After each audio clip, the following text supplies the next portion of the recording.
আসসালামু আলাইকুম। মালয়েশিয়ার নতুন কলিং বিষয়ে সবাইকে স্বাগতম। আমি আপনাদের সাথে আছি মালয়েশিয়া আব্দুল লতিফ।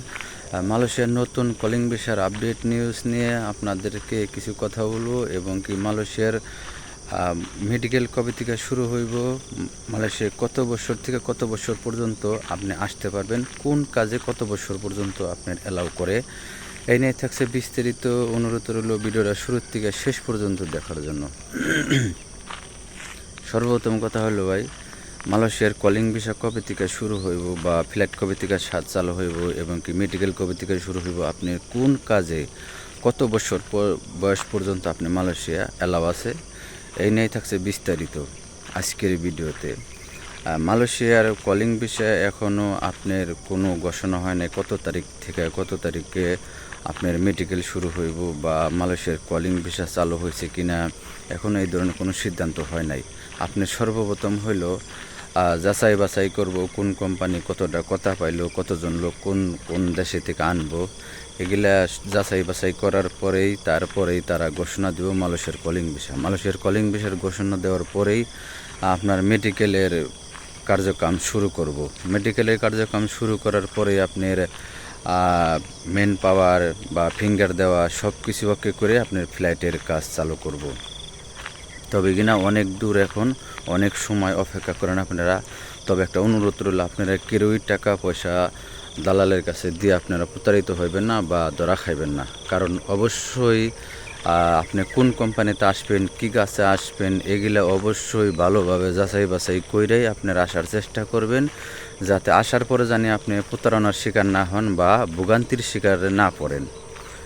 অবশ্যই যাচাই বাছাই করে আপনারা যে কোম্পানি আপনার ভালো লাগে ঠিক ওই কোম্পানি এজেন্সিকে বলবেন আমি এই কোম্পানিতে যাব বা এই কাজে যাব। যদি ভিসা থাকে বা থাকে আপনার কাছে তাহলে আপনি আমাকে পাঠাইতে পারেন, আর তা না হলে না, চুক্তি করে আপনারা আসবেন।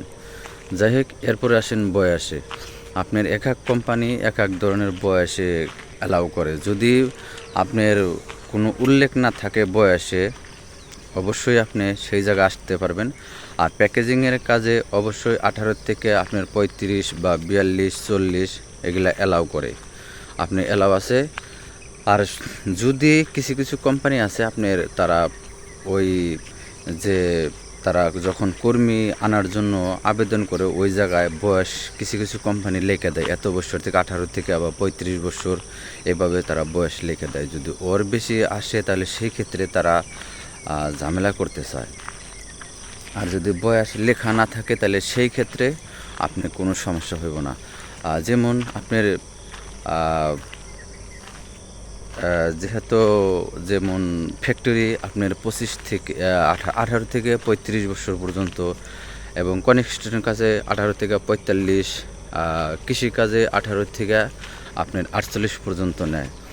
আর এর মধ্যে দেখা গেছে 2-4 বছর কম কম বেশি এদিক সেদিক সব দিক দিয়ে অ্যালাউ করে। ইনশাআল্লাহ আপনারা আসতে পারবেন। 42 বছর বয়স আপনারা প্যাকেজিংয়ের কাজে ইনশাআল্লাহ আসতে পারবেন। সেই ক্ষেত্রে অবশ্যই আপনার কিছু স্মার্ট থাকা লাগবে। দেখা গেছে কিছু কিছু ক্ষেত্রে আপনার বয়স না হইলেও দেখা যায় বয়স্ক। তবে যেই হোক, আপনারা অবশ্যই যদি কোনো ইন্টারভিউতে আপনাদেরকে ডাকে সবাই একটু স্মার্ট হয়ে আসার চেষ্টা করবেন ইন্টারভিউতে, যাতে আপনাকে খুব একটা স্মার্ট দেখা যায়। তাহলে সেই ক্ষেত্রে আপনার একটু ইন্টারভিউতে সহজ হইব বা কঠিন প্রশ্ন করব না। যাই হোক, সবাই ভালো থাকবেন আর অবশ্যই সতর্ক থাকবেন। মালয়েশিয়ায় টাকা পয়সা লেনদেন করার আগে, মালয়েশিয়া আসার আগে যারা যাচাই বাছাই না করে টাকা পয়সা জমা দেবেন, সেক্ষেত্রে অবশ্যই আপনি প্রতারিত হইবেন বা প্রতারণার হওয়ার সম্ভাবনা থাকবে। আর আপনি কোন কোম্পানিতে আসবেন অবশ্যই যাচাই বাছাই করে টাকা পয়সা লেনদেন করবেন।